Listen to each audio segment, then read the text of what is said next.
No hace mucho que en mi canal subí una teoría acerca de la película de Luca y cómo puede conectarse con las demás películas de Pixar. En dicha teoría creada por mí, compruebo que en efecto a partir de una referencia en Soul, en una agencia de viajes se nos señala que el pequeño pueblo de Portorosso, donde transcurre la película de Luca, se convirtió en un sitio muy famoso. A partir de aquí la película de Luca se conecta de forma indirecta con los demás filmes gracias a esta conexión con Soul, y ahí se derivan ahora las que se conectan directamente, en este caso con Intensamente, de ahí en Intensamente con Up, Buscando a Nemo, Ratatouille, entre otras muchas más. Te recomiendo ver ese video para que entiendas esta parte a la perfección. También ya ha sido confirmado tal cual como lo expuse en dicho video, que la película de Luca transcurre en efecto en 1952, fecha donde a la par transcurren los eventos de Los Increíbles, justo poco después cuando fueran declarados como ilegales. Ahora bien, si Luca transcurre en Italia en 1952 y la película de Soul en Nueva York que transcurre en el 2020, existe una diferencia de 68 años. A partir de este punto sabemos que Portorosso ya es un sitio famoso internacionalmente.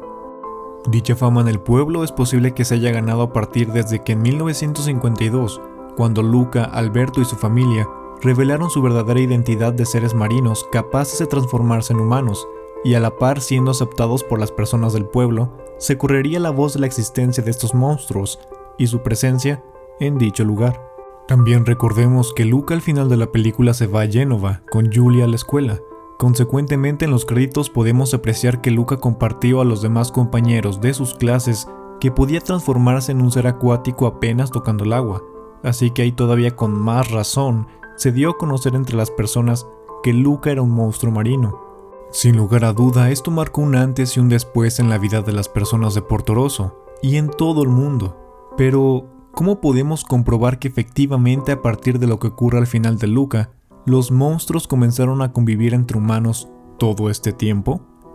Presta mucha atención, que las evidencias que te daré a continuación sí son canon y que comprueban mi teoría de Luca. Antes de ir directamente con los datos, quiero hacer una pequeña aclaración. Los monstruos marinos de Luca no son los monstruos de Monsters Inc. Los monstruos de Luca hasta el momento son los únicos canon en las películas Pixar que transcurren en algún lugar del planeta Tierra que conocemos. Los monstruos de Monsters Inc. provienen de otra dimensión, de otro lugar muy parecido exactamente al planeta Tierra.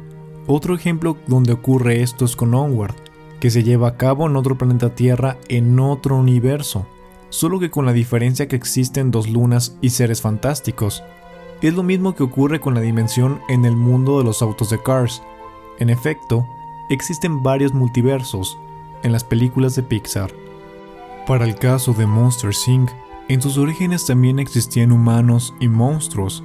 La cuestión es que los monstruos cambiaron su fisonomía al ingerir animales convirtiéndose en monstruos y deshaciéndose de los humanos en la tierra de esa dimensión, y convirtiendo con el tiempo ese lugar en una utopía a partir de la energía que obtenían de gritos de niños de otra dimensión. Ahora bien, con esto voy a responder la pregunta de Luca y confirmarte efectivamente que los monstruos de Monsters Inc. vienen de otro universo, son de otra dimensión. Esto surgió a partir de unos comentarios por parte de Christian y Reddy en este video que subí, y señalan algo que es posible. Recordarás que en la película de Monsters Inc. casi al final cuando Sully y Mike se deshacen de Randall lo envían al mundo de los humanos. Recién al llegar Randall a lo que parece una casa remolque, un niño ahí presente no se aterra de él o le da miedo. Al contrario, de lo único que le sorprende es que haya entrado a su casa e inmediatamente le notifica a su madre, que entró a su casa lo que parece que este niño y su mamá lo conocen como un peje lagarto. Mamá, se metió otro peje lagarto. ¡Otro peje lagarto! ¡Dámela para la pena! ¡Dale, mamá, saca el peje lagarto! ¿Por qué este niño y su madre no les sorprendió que estuviera un monstruo en su casa? Esto se debe a que los humanos ya conocen a los monstruos acuáticos desde el año de 1952, año en el que Luca y su familia revelaron su identidad en Portorosso, y ese sitio se popularizó por tener seres marinos cambiaformas. Esa misma fama se hizo internacional, y eso explicaría por qué este niño y su madre al ver a Randall lo llamaron peje lagarto. todavía lo confirmamos más con certeza por la aparición de la camioneta de Pixaplaneta, que data de los años 90, y por lógica eso explicaría que para el año en que llegó Randall, para ese niño y su madre ya era de conocimiento la existencia de los seres marinos. Eso le da sentido a por qué confundieron a Randall con los monstruos de Luca. Sin embargo, hay algo más inquietante porque el niño menciona la palabra otra vez, como si antes ya les había pasado un encuentro o algo similar, y fue una experiencia negativa. Es posible que este niño y su mamá tiene que ver que viven cerca de algún lugar donde existe la pesca. Consecuentemente es el lugar ideal para que también puedan vivir algunos monstruos marinos. Es posible que cuando el resto de los pocos monstruos marinos, como Luca, se dieron cuenta que fueron aceptados por los humanos, hubo unos cuantos que abusaron de ser cambiaformas para robarles a las personas. Por lo tanto, eso todavía le da sentido a que el niño le diga a su madre que se metió otro peje lagarto. Otra prueba que confirma mi teoría es algo importante que dice Warnus en Monsters Inc. Lo que menciona y que es algo evidente es que están atravesando una crisis energética, debido a que los niños ya no se asustan con nada. Esto se debe porque los niños después de una temprana edad ya se enteraban de la existencia de los monstruos marinos de Luca y que algunos convivían entre las personas. Es por esto porque para algunos monstruos les costaba bastante asustar a los niños que provenían de la dimensión en años de 1952 en adelante, como fue el caso de Pete. Lo que refuerza mi argumento es que de hecho los últimos niños a los que sí lograban asustar eran los más pequeños y que no eran muchos. Por ejemplo, fue el caso de Boo. Ella apenas tenía 2 años.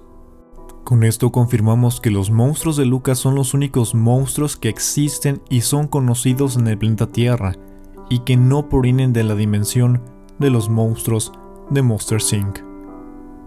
Ya solo queda estar atentos a lo que pasa en la próxima película de Pixar llamada Turning Red, que casualmente trata prácticamente de lo mismo que en Luca. En este caso es una niña que cambia de forma a la de un panda rojo gigante al no controlar sus emociones. Hice una teoría sobre esta película. Si te llama la atención, te invito a que vayas a verla. ¿Y tú qué piensas de mi teoría? No olvides dejar todas tus conclusiones acá abajo en los comentarios. Antes de despedirme, le mando un afectuoso saludo a los miembros de mi canal. Si deseas convertirte en miembro, tu nombre siempre aparecerá al final de mis videos. Te agradecería mucho si te suscribes, ya que me apoyas a que siga haciendo teorías.